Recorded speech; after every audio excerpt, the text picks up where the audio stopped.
Good morning from sacred space at Titania's realm. It's Monday, the 12th of January 2026, and the time is 10:33 a.m. And I felt inspired to read to you this morning, but earlier today than I have been doing. It's murky weather outside and it's windy and rain's expected, but it's not actually raining. They said there was 100% chance of rain, but I think it's coming. There was a little spits and spots when I was up earlier. I'd just dragged myself out of bed and I was just pulling down dead branches from one of the trees, and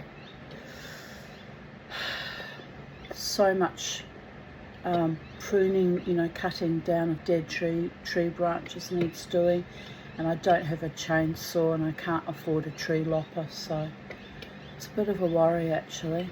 Not a great worry because I just leave them, but anyway, I thought, well, I'll just break off bits and pieces that I can, and tried to break off a piece that was too big and I worried about it snapping and hitting me in the face, so I gave that up for a bad idea. But I just sort of wandered around the back garden. My wrist was really hurting when I woke up this morning, and the bones that run up the back of your heels, up the back of your ankle, they hurt like hell. Actually had trouble walking.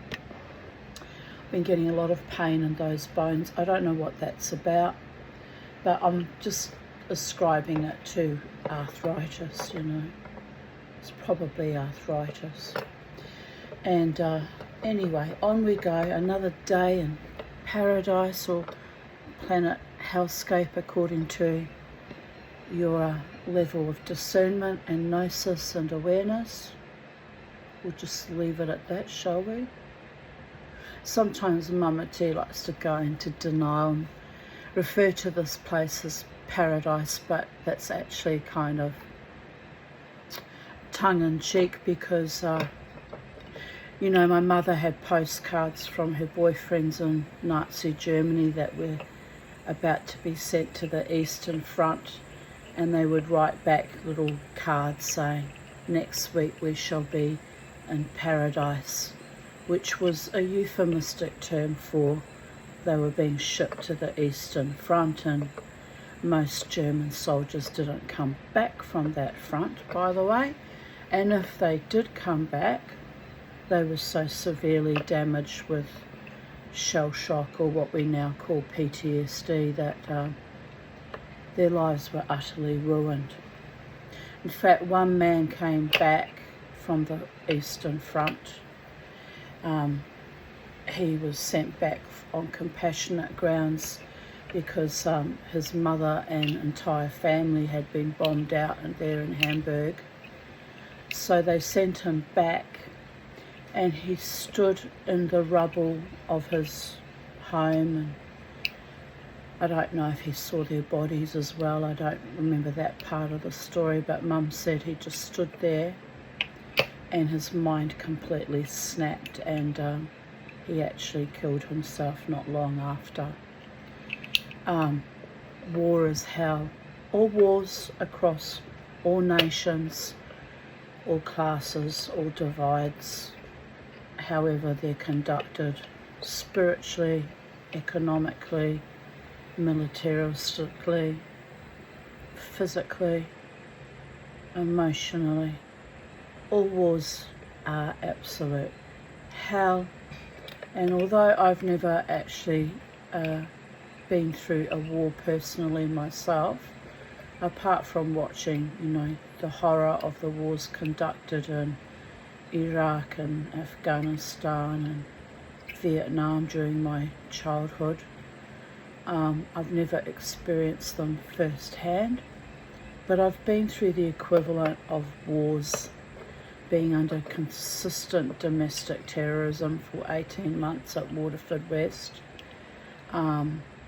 by Gila and Terry Rosilio, who were brother and sister fucking monsters, and other wars I've been put through no fault of my own, trying to raise my children alone and under consistent attack by members of my own family of origin and former husband and all their flying monkeys and henchmen. So I feel like, although I've never stood in a battlefield with bullets flying past my head and bombs going off and streets running with blood, I feel like I've lived that way all my life, even when I was a very small girl, because of the child sexual abuse going on in the home. So, which apparently the damage done to a child's formative brain by that level of violence has the same effects as returning soldiers coming back from, shoot 'em up and or bombing scenarios, because it's cumulative and it's ongoing and there's no actual escape, and reprograms your brain. So that's why I'm a bit weird, people of Earth, a bit unusual, a bit quirky, a bit unique, and don't suffer fools and don't tolerate people being abusive in any way, form or manner, because I've lived it all my life, and at 60 and a half I'm a bit bloody sick of it, quite frankly. Someone has to start drawing the line in the sand and saying no, hell no, and that person is very often me, because most other people are more than content to just be bystanders or look away and pretend they don't see what's going on and enable the ongoing abuses. See also the COVID epoch from 5 years ago, which is a war that most people haven't realised is still being very much conducted. It's terrifying to go to hospitals, for example, get given the minimal treatment, not proper dentistry anymore, because I spoke out against all of that. It is a form of scapegoating and being punished for being a whistleblower, or at least having the courage and the couth to care about my fellow humanity enough to arc up about it and say, not going along with that, it's evil and it's wrong. So it's cost me everything, including my family, my own daughters and close friends, who have all, as far as I can tell, been turned by that thing that is adhered now to their brain. And that is the most chilling for me of all. It's straight out of a horror movie like The Body Snatchers or Them, or it's utterly terrifying that I've lost people that I loved deeply and cared for and did try to protect. I'm not responsible for their being brainwashed or choosing to align with monstrosities. They simply wouldn't listen to me when I said don't go along with that. And now they hate me because they're all varying degrees, have adverse reactions, and have realised that they made a terrible mistake. And instead of acknowledging that to themselves and saying perhaps I should not have gone along with that, they're looking at me as the person who somehow scapegoated the one person who actually said don't do it. It's ironic, isn't it? Human nature, viciously attacking the one person that was courageous enough to at least try to protect them. And anyway, here we sit alone in my little house with my little birdie boys in paradise, marking time, people of Earth. And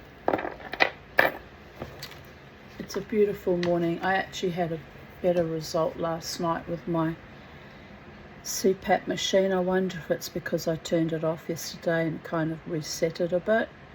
If it's got nothing to do with my breathing but to do with the machine bodging its own statistics. I feel like it's just averaging and bodging things some of the times, but you know, I'm suspicious by nature on how these things work. And to be frank, you know, with the arthritis in the heels and the feet and the left wrist, and not having much good sleep, I actually feel like hell anyway, so there is that.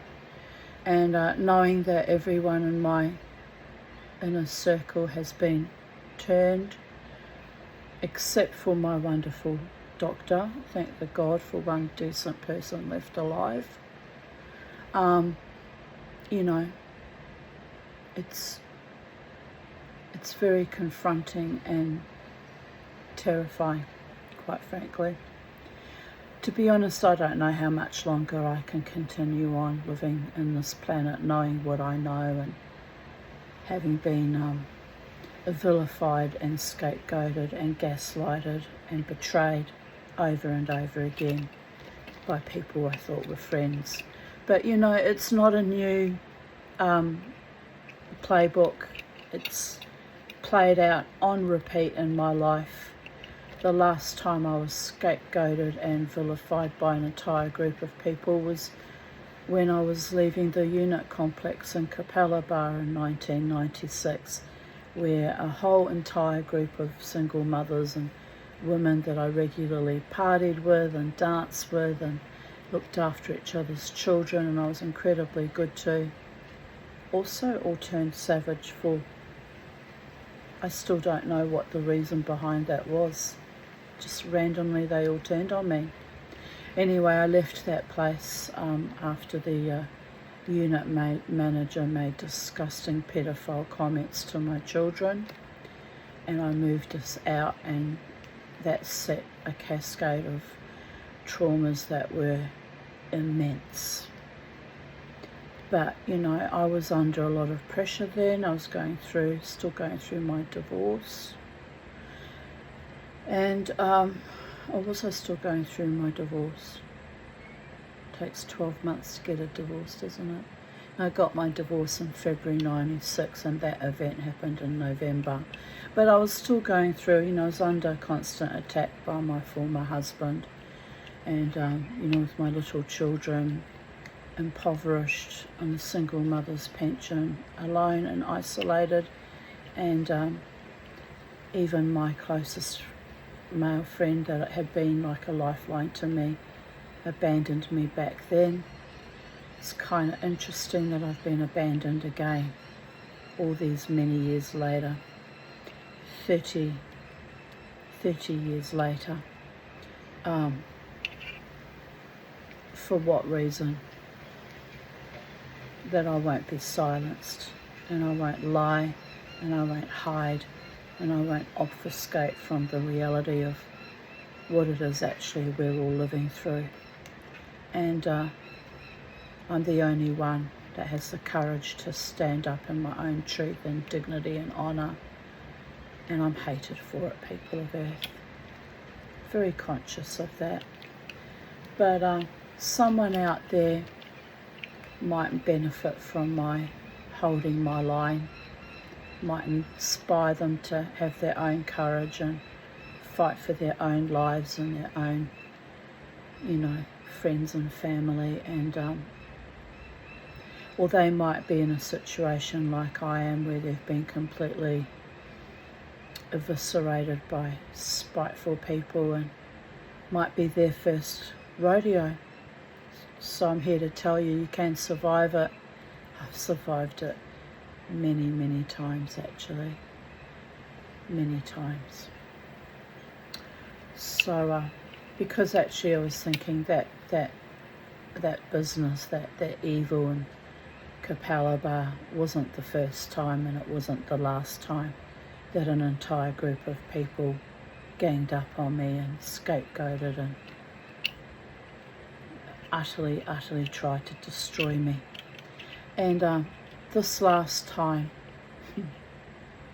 it's just laughable actually, because I could see it all playing out, and I just thought, how weak and sadistic and pathetic are you all? And they have no shame, because they have no cognition of what it is actually they've done. They think it was okay to vilify me for holding to my tree. A final straw was when they tried to control me, even reporting about my dreams. It's like, that's my lived reality. And post-traumatic responses coming out in your dreams that need to be expressed because there's valid truths in them are my business, not yours, people of Earth. But I realise that some of those people still probably come to my channel, and because they get some kind of sexual frisson or schadenfreude from it, and you know, that's on them. That's their level of sickness and perversion and evil, by the way. So meanwhile, the Mama T does what she does best, survives them in quotation marks, and continuously, day by day, live my best life, one day at a time, one breath at a time, one moment at a time. So yes, I started to say I had a better night last night. Well, my mask didn't shut itself off, which is good, because that's actually dangerous when that happens. And I had like 3.4 events the night before with the mask playing up and not breathing, and it was so hot in my bedroom the previous night that I actually wasn't coping with that. Almost went and slept in the living room with the air conditioning. But last night I had a better rest, and I only stopped breathing 0.7 times an hour, if you can trust in what the ResMed machines actually say. If any of it's actually real, I don't know. But that's a big improvement from the night before. So I'm thinking coherently and with clarity, and feeling less dead than I did yesterday. I really am a revivified zombie, so there are days when I feel just dead, and other days where I feel like I can take over the world, with a kind of a euphoria based on my body knows when it's a good day, it tries to make the most of things. So we'll carry on now with part 4, mid-late summer AD 60.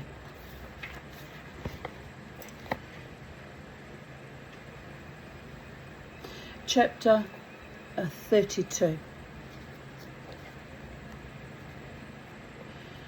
A thunder followed the lightning, but not as closely as it had done.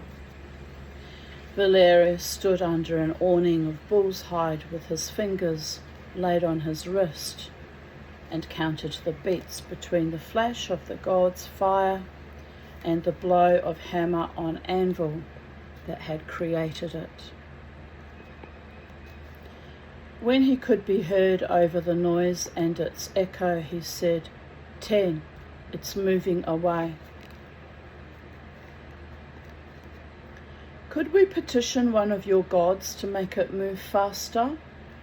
Theophilus stood with him under the awning, sharing in the fiction that by this they might be kept more dry than if they had, say, taken a step forward to stand outside in the everlasting rain, or gone to stand fully clothed in the storm swell of a river that had brimmed over its banks and swept through the burned remains of the port at Vespasian's bridge.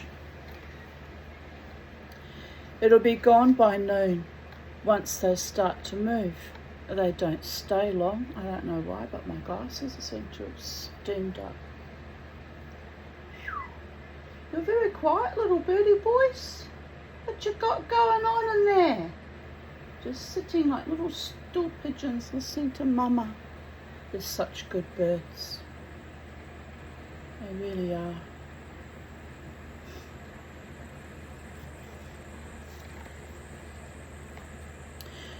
Valerius did step out from under the awning then, and stood naked in the rain.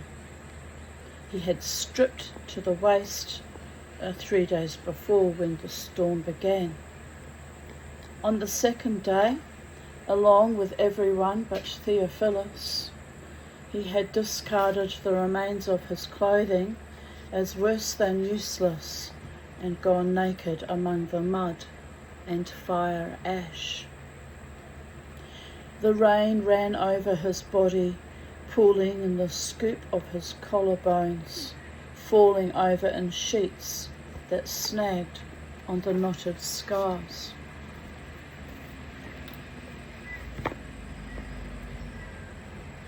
A man with the right knowledge could read his life's history there, if not the reasoning behind it. Theophilus, who could and did read new things daily in the mapped bodies of those around him, hesitated in the pretend dry of the shelter. For reasons that were no longer clear even to himself, but had to do with modesty and dignity and the habits of his youth. He had shed all footwear but continued to wear his tunic and cloak. Both had been saturated for 3 days. Cold, wet wool chafed him in the armpits and crotch and left him with a noticeably foreshortened temper.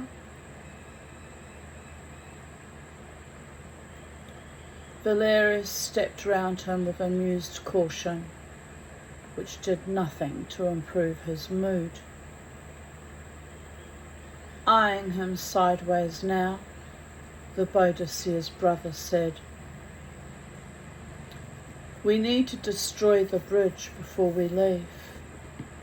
I know how you feel about it. If you would rather not be witness, you could begin the journey north now, and we will catch you up." "Could I? Do you think the North Road is safe for a man who has lived on both sides of this war? Myself, I doubt it." Theophilus wiped the beak of his nose. I've got an urge to do that too. With thumb and forefinger, and flicked a skinful of rain from them both. He regarded Valerius morosely. "Sometimes I think you are almost as Roman as the men you are fighting. Then you look at a wonder of engineering such as that bridge and think to wreck it, and I am certain you are worse than that. For all his bluster, Paulinus has a heart beating somewhere underneath his armour." Got to dig deep to find real hearts these days, people of Earth. Really dig deep.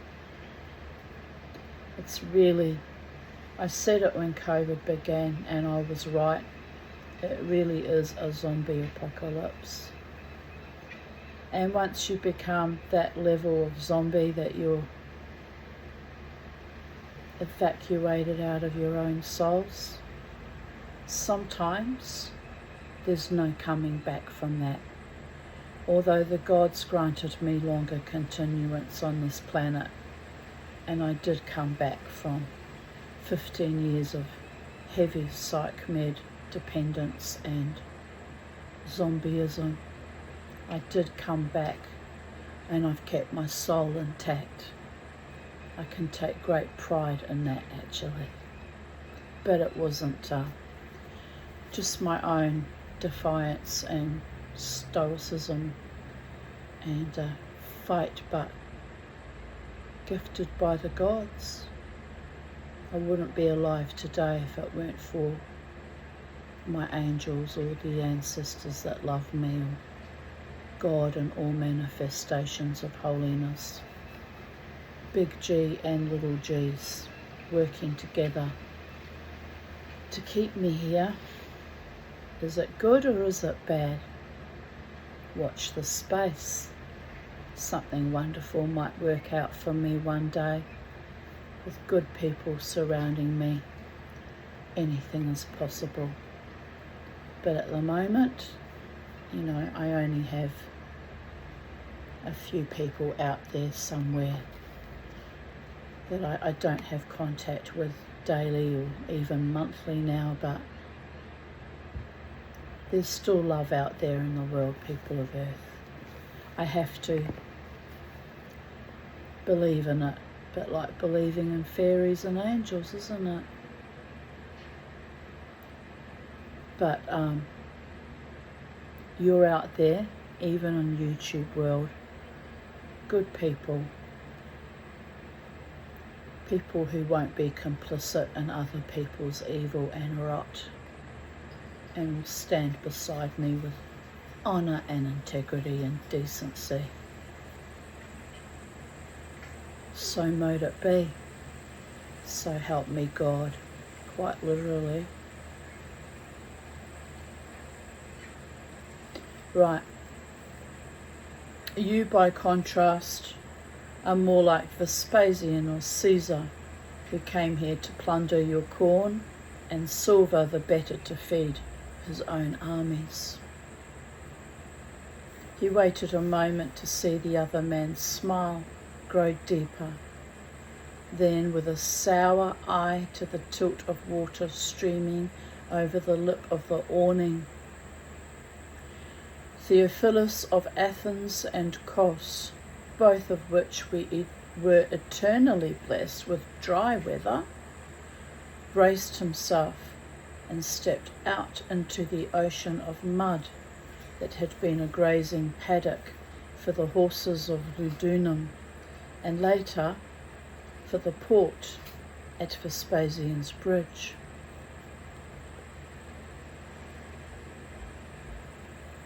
The rain cascaded down, sliding off his hair into his neck and onto his shoulders to soak further into the stuff of his cloak. For a moment he did give serious thought to shedding his clothes and the indignity they had come to inflict on him.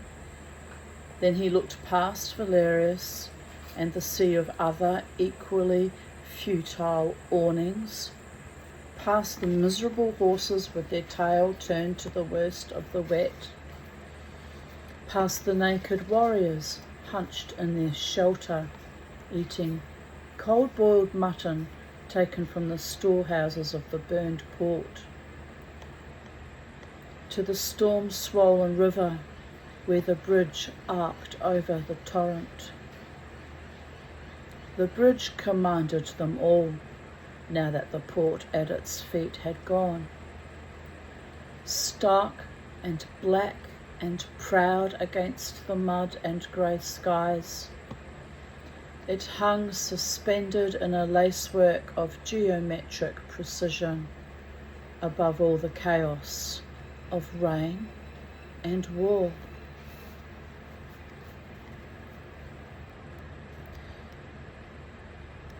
Over the 3 days of the storm, Theophilus had come to identify with the bridge and its ability to endure all that had been thrown at it.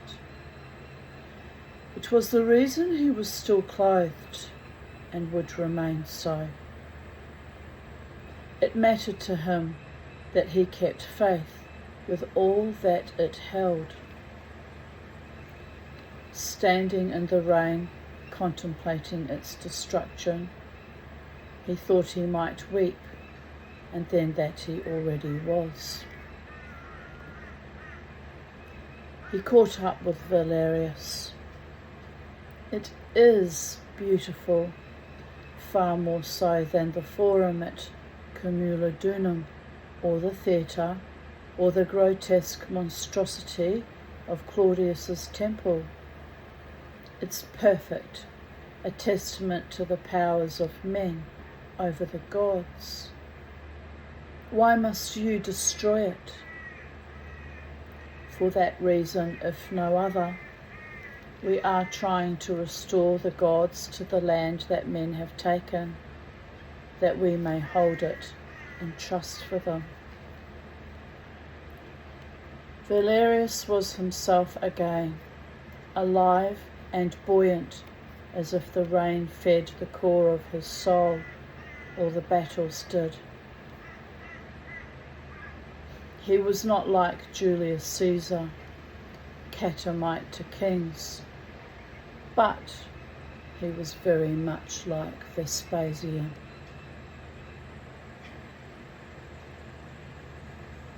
Who saw layers of cause and event beyond and beneath the walls.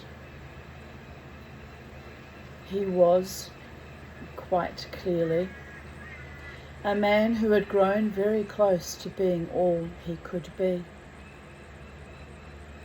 If Theophilus had been asked to put a finger on what was missing, he would have found it hard, only that there was a piece still required to make the mosaic whole, and that when it came and was fitted, the result would be exceptional. The result already was far from mundane. The assault on Ludunum had been a model of intelligent use of resources, so that there had been almost no loss of life on the attacking side. Through it, Valerius had used Theophilus as a sounding board when he had things to discuss that needed a more classical insight than could be offered by Maeve of Hibernia, or Hugh, or the boy Knife, who was proving an adept scout. He used him as such now, walking across the paddocks with the rain cascading off his shoulders and the swept lines of his torso. There are strategic reasons for removing it too. As long as Cunamar has wiped out Verulamium, then all of the land north of the river is with us as far as the Brigantes.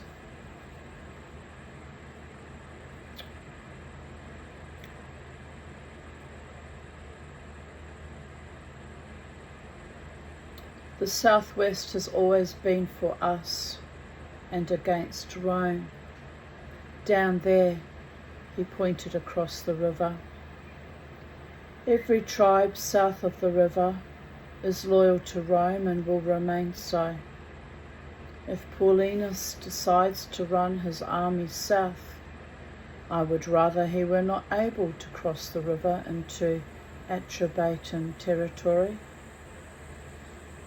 We can harry a marching legion to destruction. We've proved that with the 9th.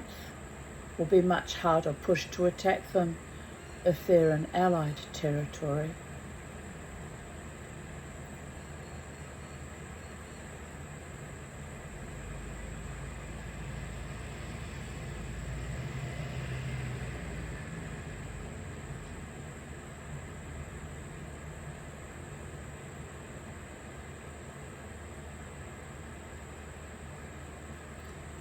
Paulinus wouldn't dare run now. They had reached the north road which had been made by the legions to speed the passage of men and provisions north to the war in the northwest. It had been paved and laid high on limestone rubble, so that it was only awash with water, not thigh deep in mud. Here they could walk side by side and pretend to be civilized. Theophilus said, the governor was sent here to succeed or die, even if he didn't have Nero behind him threatening death. He's not the kind of man to walk away from a battle, still less to run. but he may choose discretion over valour. If he marches the legions south across the bridge, he could overwinter in safety with Berikos of the Atrobates, or Kogidumnos,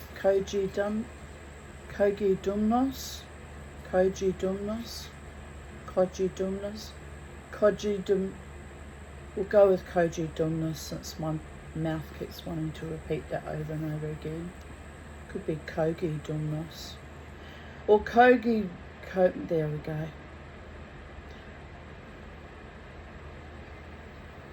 Of the Regni.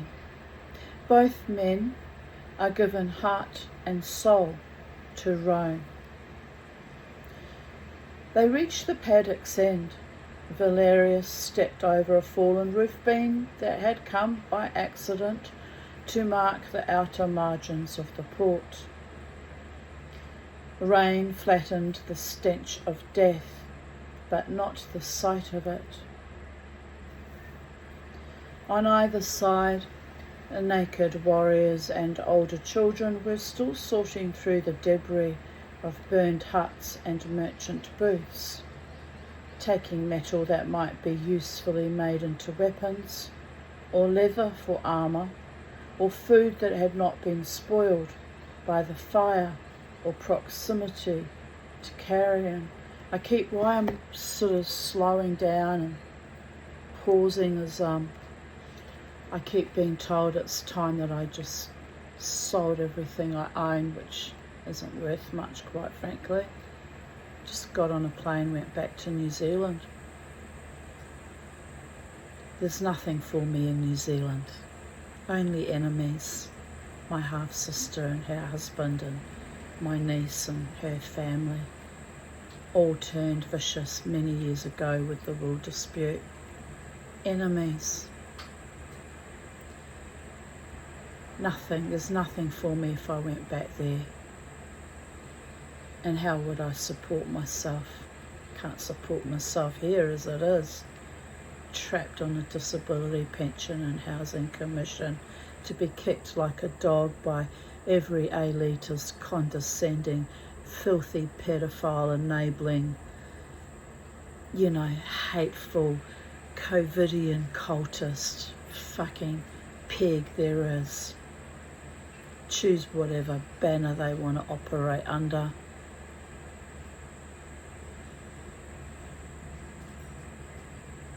But I am not a victim. I'm a warrior goddess. There must be somewhere on earth that I could go where I can be treated with basic decency and kindness. But not New Zealand. I was born and raised in New Zealand and abused constantly from a very, very young age, even in the school system. Right up to university level I was abused and vilified and scapegoated. Why is that, people of Earth? Can someone explain why that is? I was such a beautiful young woman and so full of potential and so bright. Why was that allowed to happen? Why was any of it allowed to happen to me?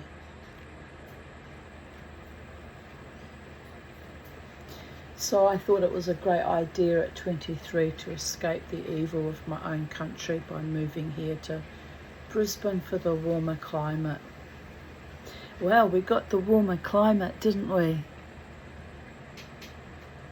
Didn't get any bloody safety though, that's for sure.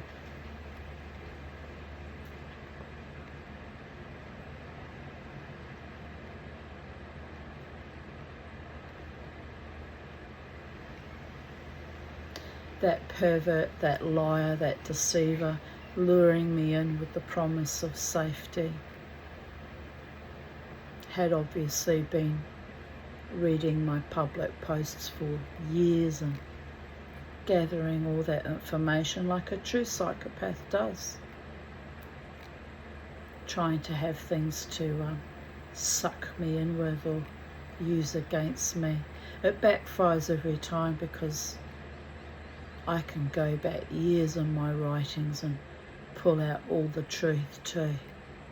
Everything I have written and spoken of and lived has been true and real and authentic. That is my greatest magic, people of Earth, my superpower. Anything they say and do against me gets stripped bare naked in the light of truth.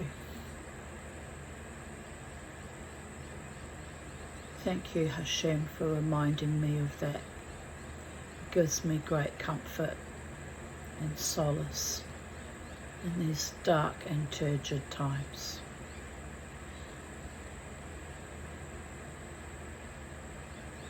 But my enemies will be happy to watch these videos and see that I'm contemplating leaving this place. They think by driving me even out of my own country that I'm a citizen of, that I've lived in now for 37 years, 37 and a half years, driving me away like a refugee, like a dirty, besmirched rag, that somehow they will win something. What do they win, actually? Nothing. Whether I live or whether I die, whether I prosper or whether I seed myself into suicide, floundering, struggling alone as I have always done, ultimately makes no difference to any of them or their lives, apart from a brief moment of glee and satisfaction that they managed to somehow destroy a good woman. And that momentary feeling of success and satisfaction is fleeting, and then they'll have to move on to attack some other person, won't they? Got to keep their feed bale replete with fodder, because they really are pigs. Actually, no, pigs are fine and intelligent animals. Pigs is too good a name to throw at them. People of Earth.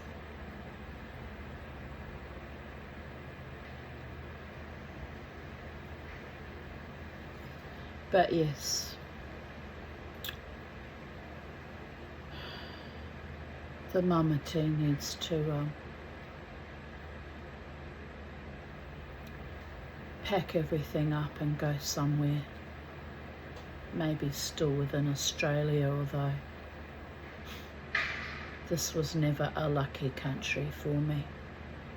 Brutalising it's been, seditious, treacherous, toxic as fuck, bullying and othering.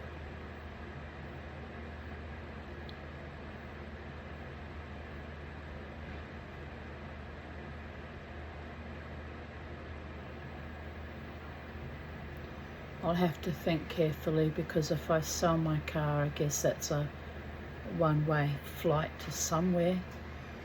Arriving in a foreign country with nothing though. Life-threatening. Probably wouldn't even let me, probably send me straight back. So yes, I'm trapped in hell. Absolute fucking hell. So there's only one way out, only one solution.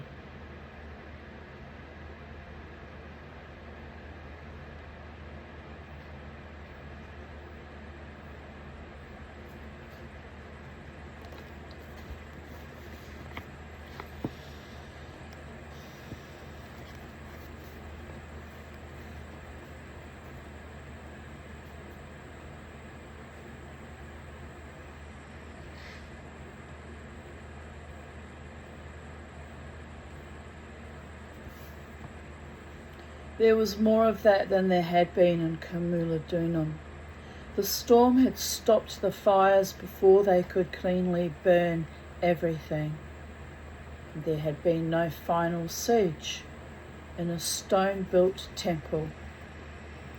Vespasian's bridge had nothing sufficiently substantial to be worthy of a siege, and no veterans ready to organise a defence.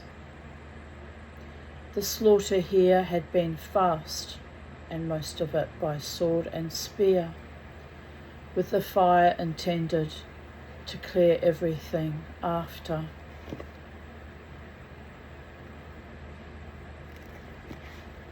Seeing the storm coming, Valerius had ordered his warriors to form a 3/4 ring about the port, with a gap only at the river, and only at first, and had them close in on signalled command so that there had been no unexpected break in the wall of iron.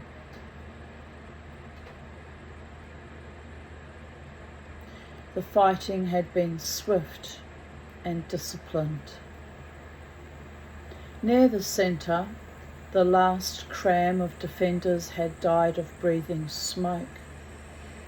They lay there still, exactly as they had fallen, bloating now with the gas of warmth and death.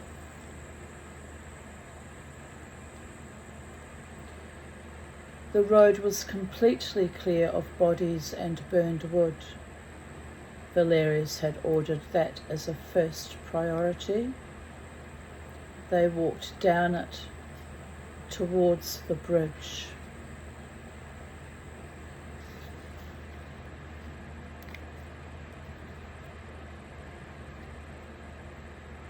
Valerius asked, "In my place, what would you do?"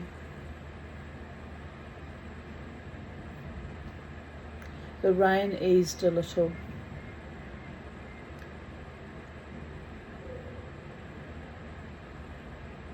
Theophilus's mood lightened in proportion.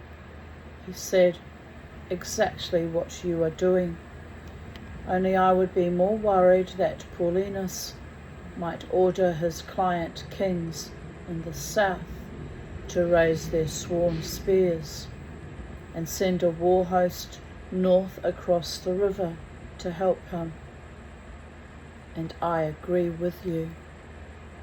To prevent that alone, I would destroy the bridge." "What will you do now that it's too wet to burn?" "I have Maeve of Hibernia as my engineer. She understands wood the way a smith understands iron. If you stay, you can see how the tribes take apart what Rome has made."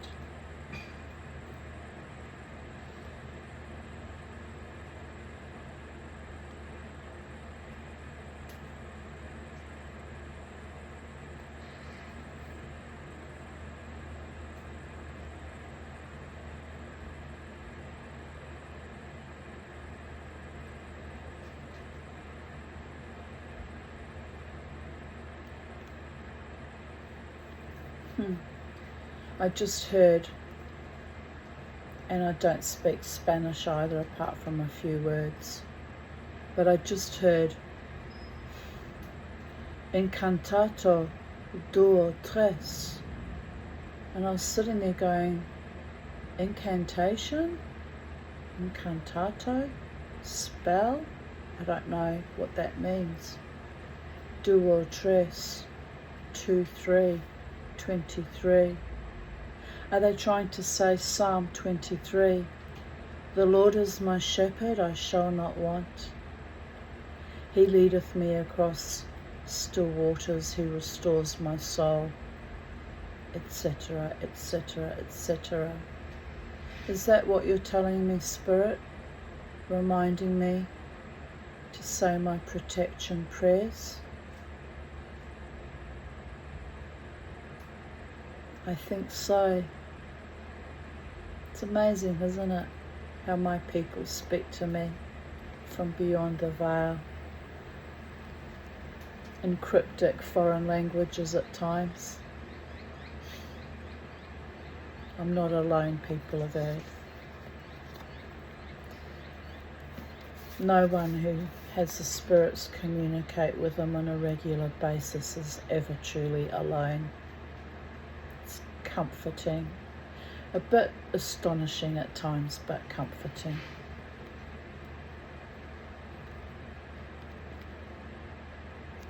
I'll have to Google that later.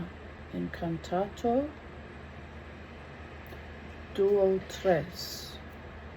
It was so clear I could hear it as if they were speaking into my ear.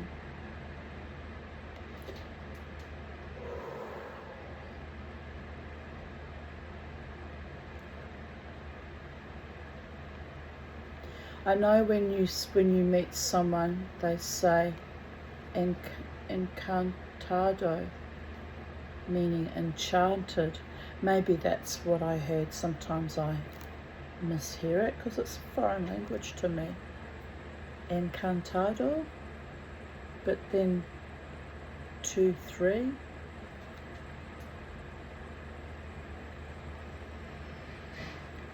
I won't worry about it. We'll carry on with the story, people of Earth. It does sound like Incantato, though.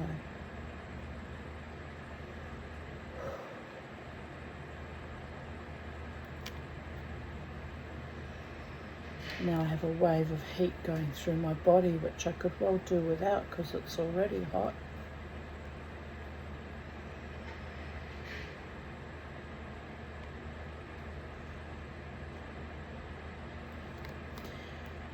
The scout brought the news to Ulla, who brought it to Kunamar, who was with half a dozen others in a byre near the senior magistrate's house in Verulamium,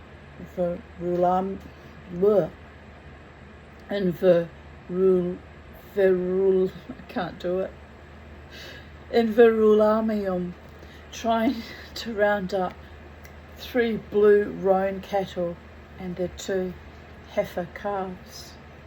Vespasian's bridge is down. Ulla stood in the doorway and shouted it, the better to be heard over the laughter and the lowing. The laughter stopped.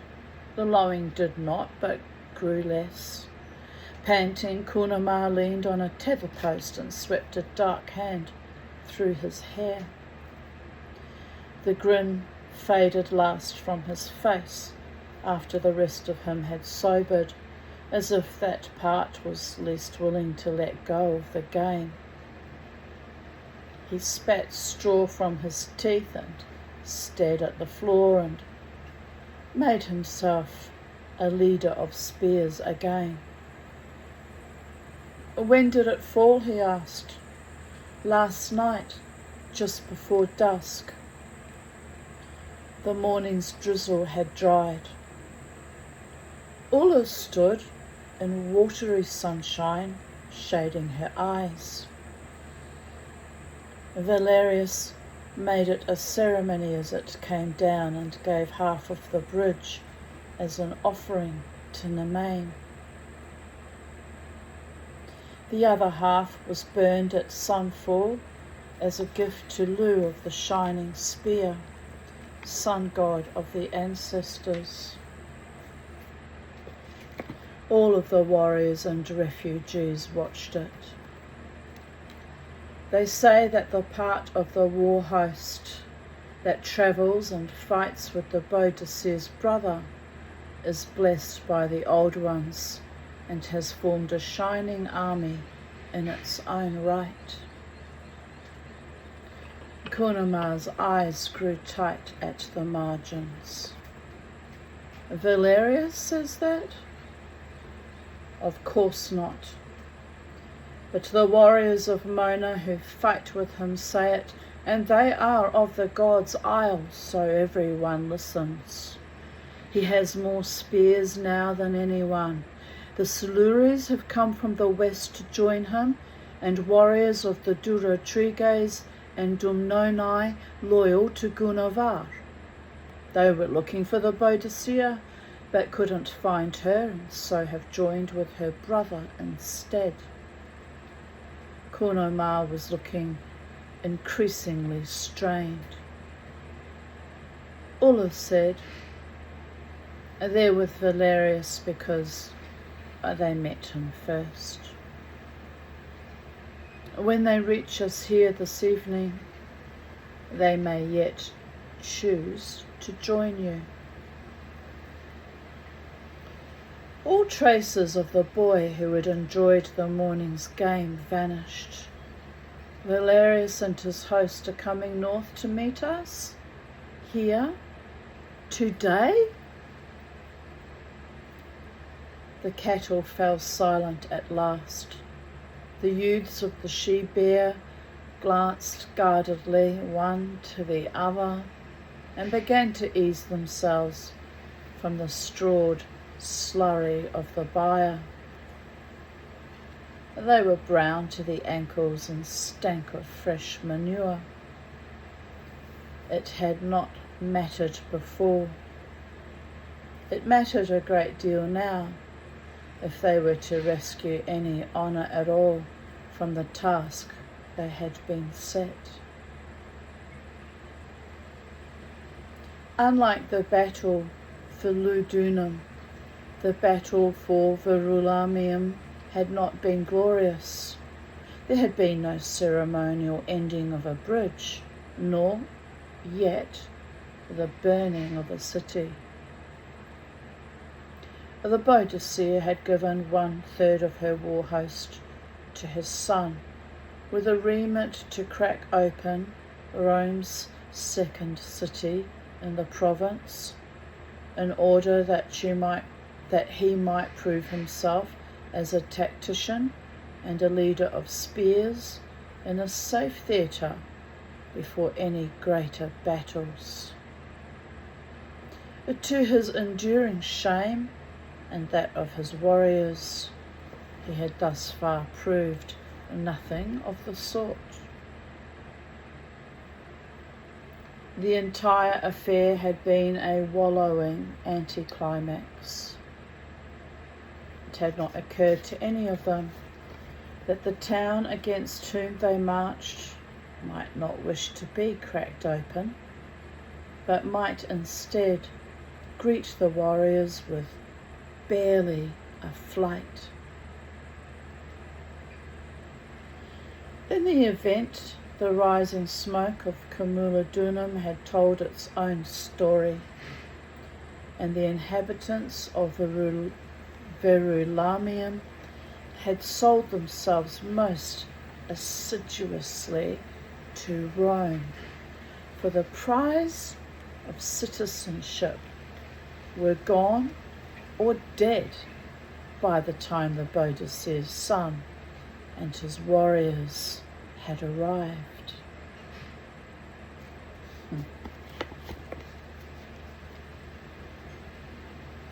Several thousand old men, women and children had been left in the undefended town. At the sight of Kunomar's front runners, they had changed into un-Roman dress, or as near as they could find, and had swung open the gates, inviting the Boadicea's son to enter with fulsome protestations of gratitude and great joy at his arrival.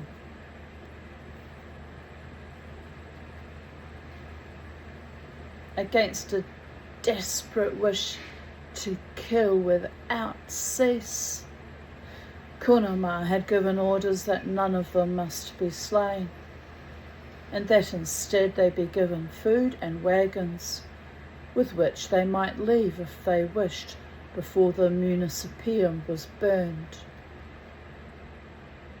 Surprisingly few had departed, and so overnight Kunomar had found himself organising the feeding of the extra thousands, which meant that The town had to be emptied of all possible food before it could be burned,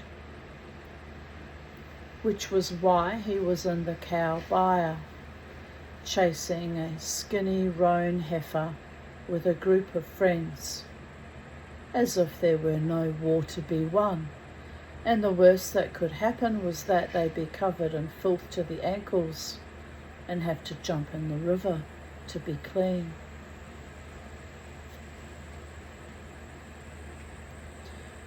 The warriors in the byre were calmer now and serious, awaiting his order. Kunomar surveyed them, making sure that his gaze met each, and they could see that his gratitude was sincere.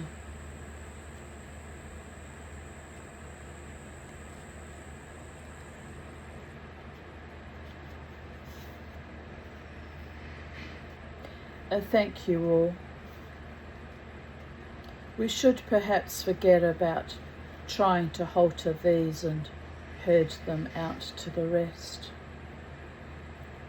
They can be milked later when we have more time.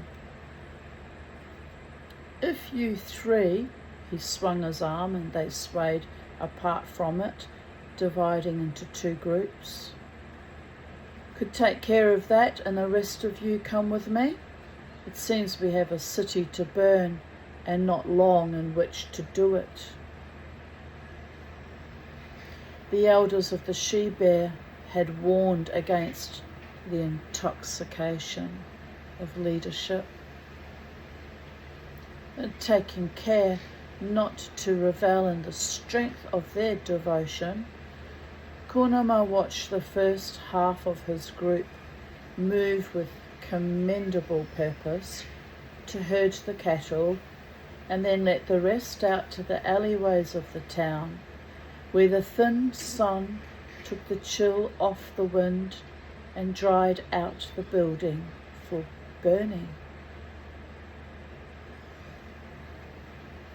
A wagon stood outside the gates, surrounded by relays of other similar youths, who filled them with bushels of corn from the city's tax granaries, and staves of straw, and smoked meats, and fish, and jars of olives, and figs and wine that were the gift of a grateful emperor to those among the natives who had given him the closest and most unequivocal support.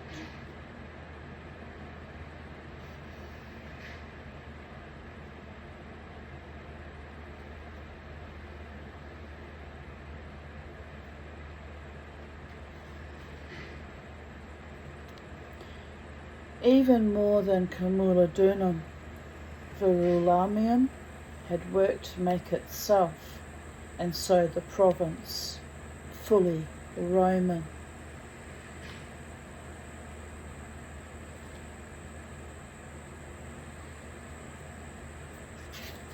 Kunama found work for those who followed him,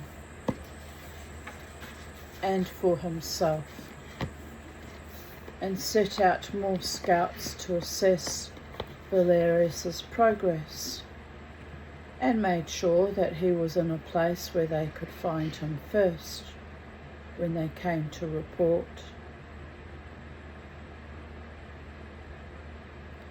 It was not a scout who sought him out when he was holding the corner of a laden cart that the split axle might be repaired, but Bryant, warrior of Mona.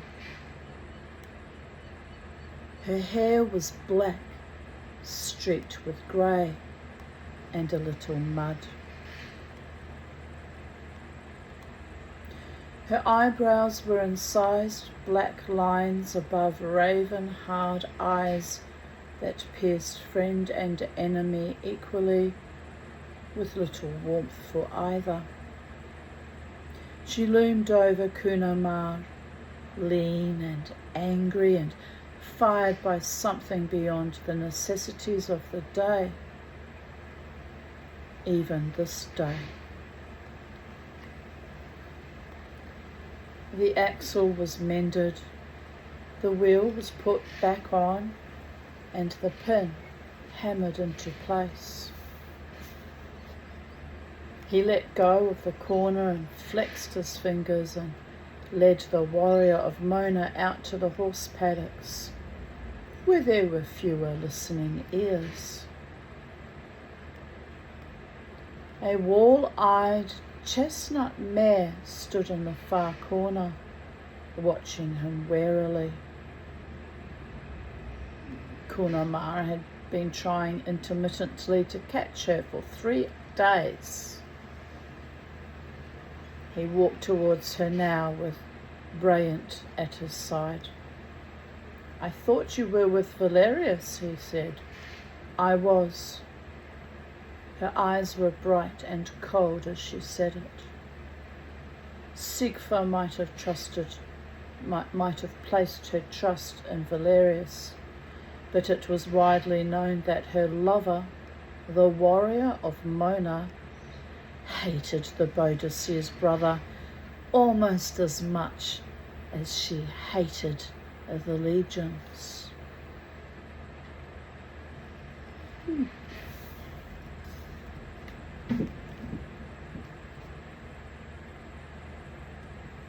The fine margin between the greater hate and the smaller had let Bryant carry Valerius's message. "He sent me back with half of my warriors bringing news to cheer your day. Suetonius Paulinus is coming south towards you, bringing whatever is left of his legions after the gods of Mona spat them out of the straits." Kunamar's guts lurched alarmingly. "How does he know?" he asked. "Our scouts have been out for half a day's ride in all directions and have seen nothing of the enemy." Bryant said, "Valerius saw Corvus and the governor with a group of other officers in the hills above Ludunum. He thinks they had come to arrange a defence, but saw it was indefensible and left it for him to burn, which he has done."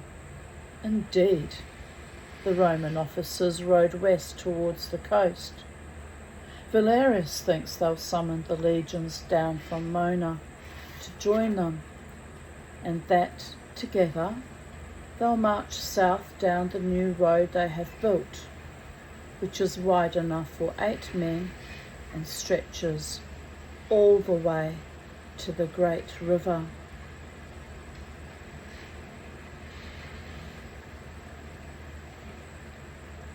Sorry to sense that someone has stepped up behind me and put their hand on my shoulders.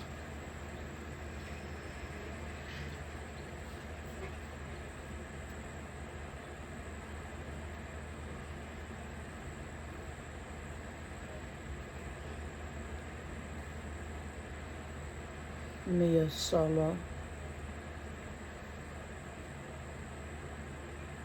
Caravaggio. That's an artist. No, I'm just extrapolating now. I'm not going to pay attention. I don't speak Spanish or Italian or Latin. If you wish to speak to me, spirit, then it needs to be conducted in English. And actually, I haven't opened up to you, so you're not supposed to be accessing me at all while I'm reading to the people of Earth. It's important.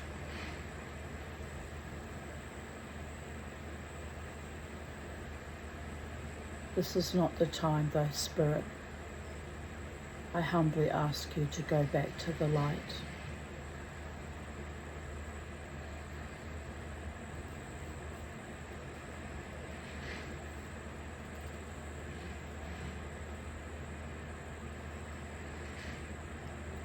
Caravaggio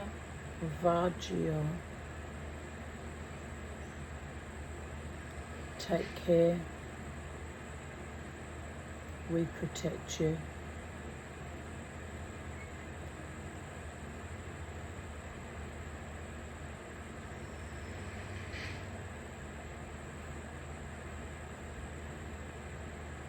Lowly one has no power over you.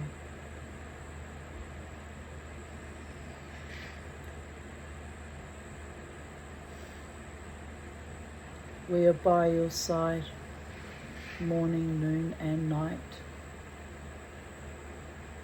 Have no fear.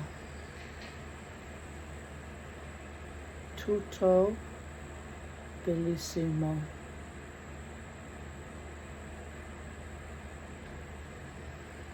Praga. This might not make any sense, people, though. I'm just repeating what I'm hearing.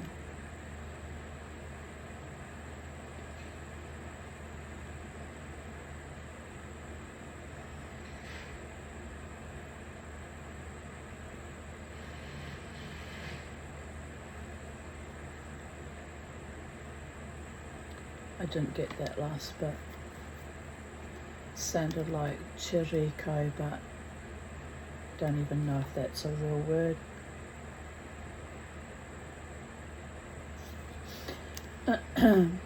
Please go back to the light, Spirit. Thank you.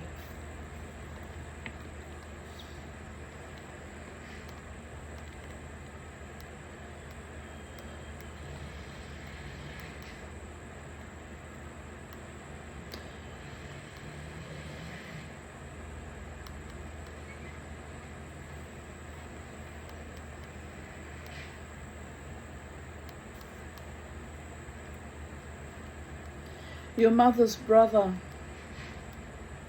has 10,000 refugees from Canonium and Caesaromagus and Ludunum. If the legions meet them, it will be carnage. He has sent me to ask, they just said Sotto Voce, which means talking in a low voice.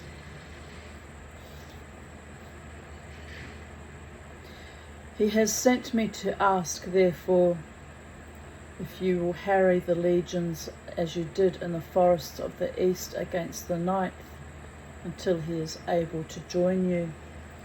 The place named by the Boadicea for her meeting with you both is just north of here. He wishes to wait there for you, unless she's already joined you here.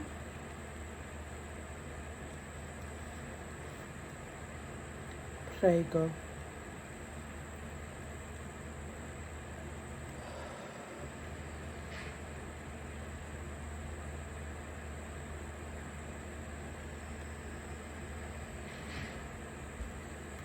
There was a warning in the words, more than the casual question aloud.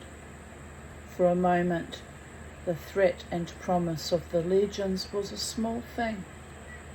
She's not here, Kunamar said. It's 12 days since she left, and we've heard nothing since the 3rd day after we parted. Has she not sent word to Valerius? You did not die multiple times, Tanya, for nothing.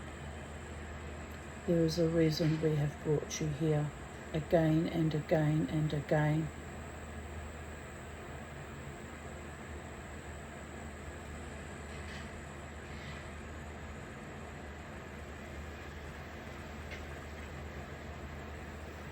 None.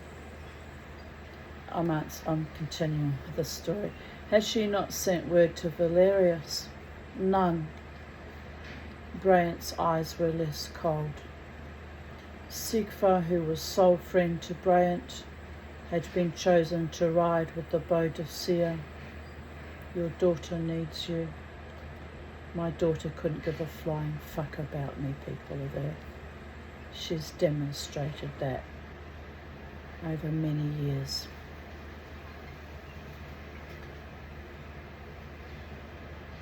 If Briaca was lost, then her daughter was lost with her. The Kunama said, I had thought she was with you, or at least had sent word. We could send out scouts to search. When she rides with Ardokos and Sikva, Bryant grinned sharply.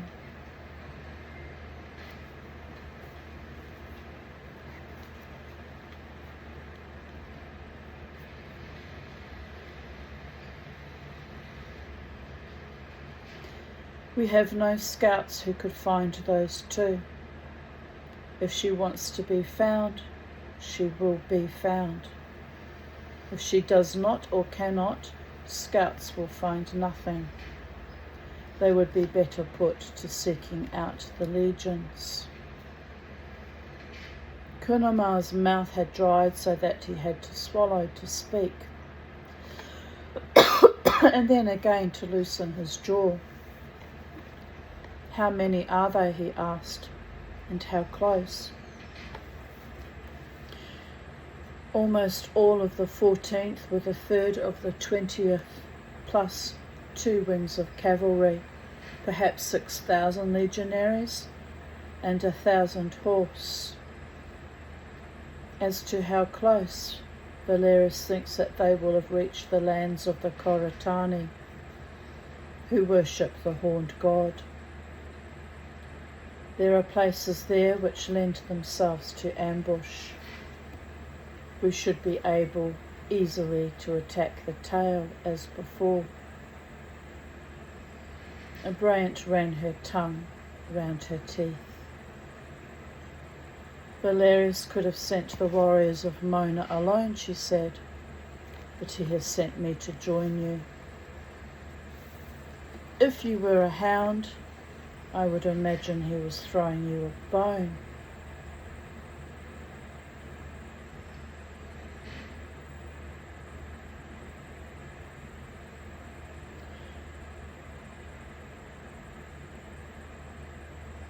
Are you willing to take such a thing? Have you the warriors to ambush the legions?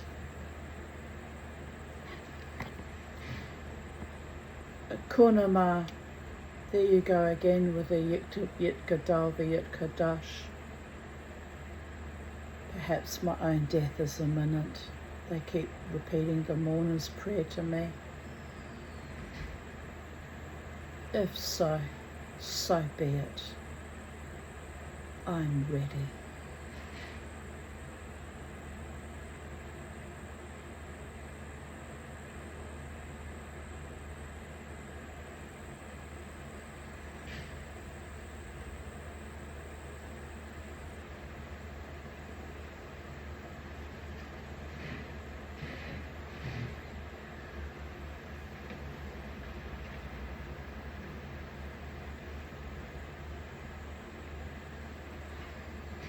Kunama sought the bear again and was empty.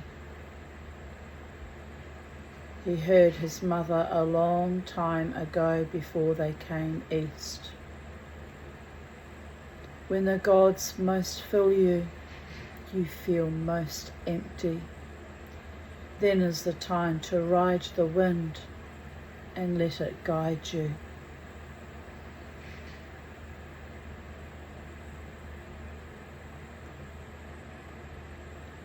The wind came from the south and east. It blew north and west towards Mona and the marching legions. But Kunama looked up. A scattering of crows came together from 3 directions, flung rags cawing in the fast air.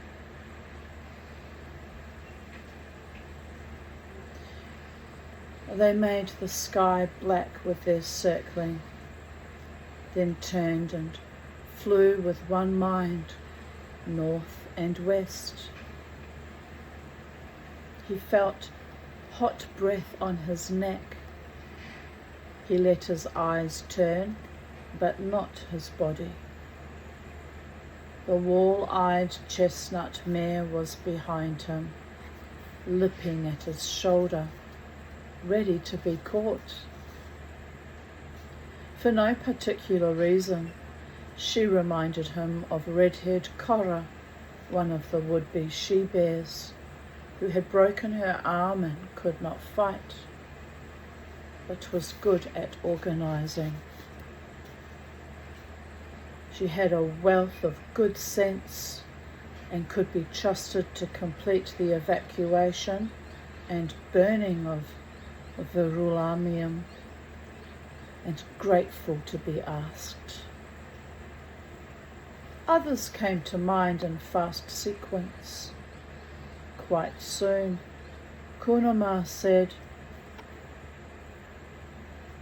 I have 50 of the she-bear who could run alongside your horses into the land of the Koratani and then fight effectively at the end of it.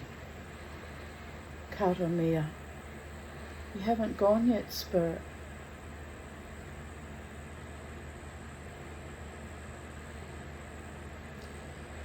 If they combine with your warriors, I think we could give the legions a reason to slow down, as Valeris asks of us. If that's a bone to a hound, then I accept it. Sotto Voce.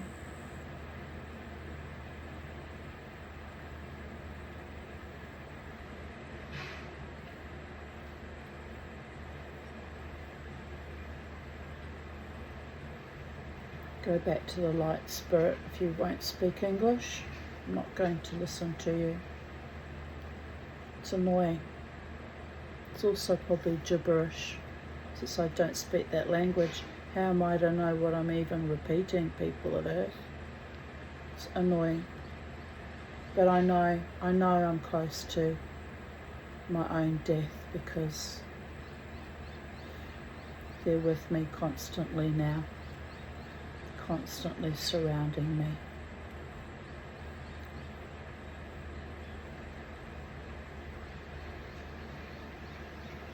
And everything and everyone I love has left me, so that too is a form of death, abandoned and betrayed by people I thought had been kind.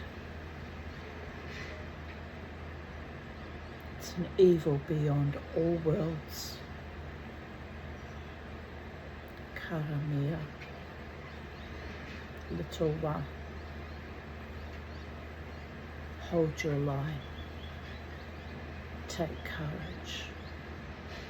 No matter what, no matter who, we are with you. Thank you, angels.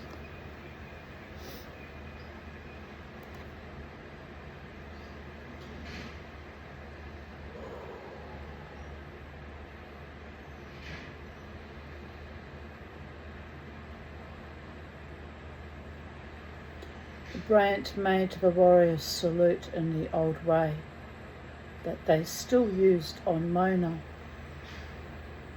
You are the Boadicea's son, her hound of the sea. If it's a bone, then you have earned it, and will prove yourself worth more after. Thus concludes chapter 32 of Boadicea Dreaming the Spear.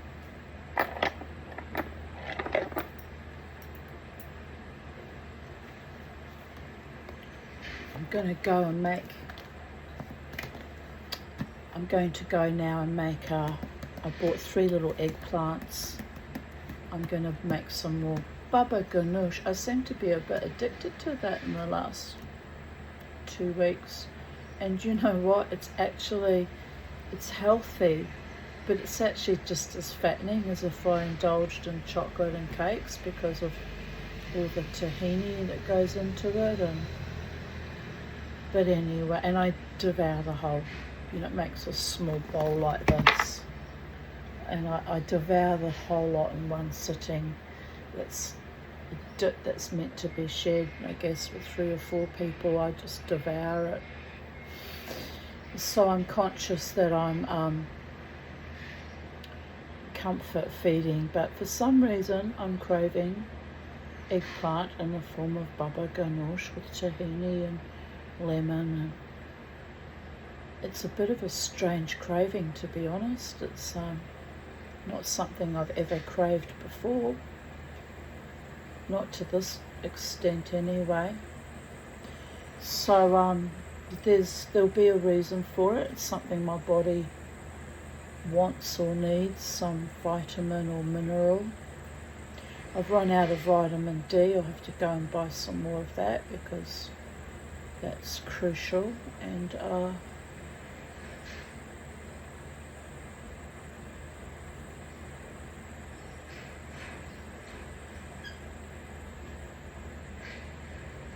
yes,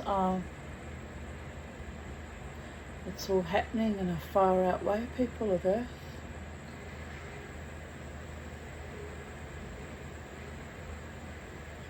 It's quite windy outside now. The trees are blustering and waving around, and it hasn't rained. I could have put the birds out. They could have been out this whole time. It hasn't rained as they threatened. Honestly, it's crazy making. But I mean, it may rain later. There's lots of cloud cover. So anyway, as always, from Titania's realm, my sacred space to yours, Goddess bless.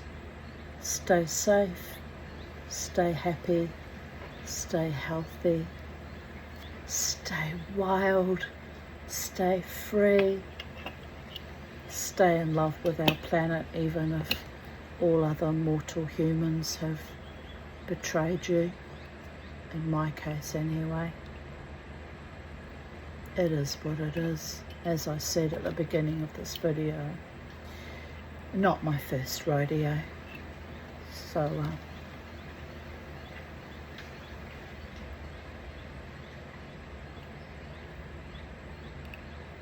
hopefully it will be my last. And life goes on astonishingly and miraculously and beautifully, and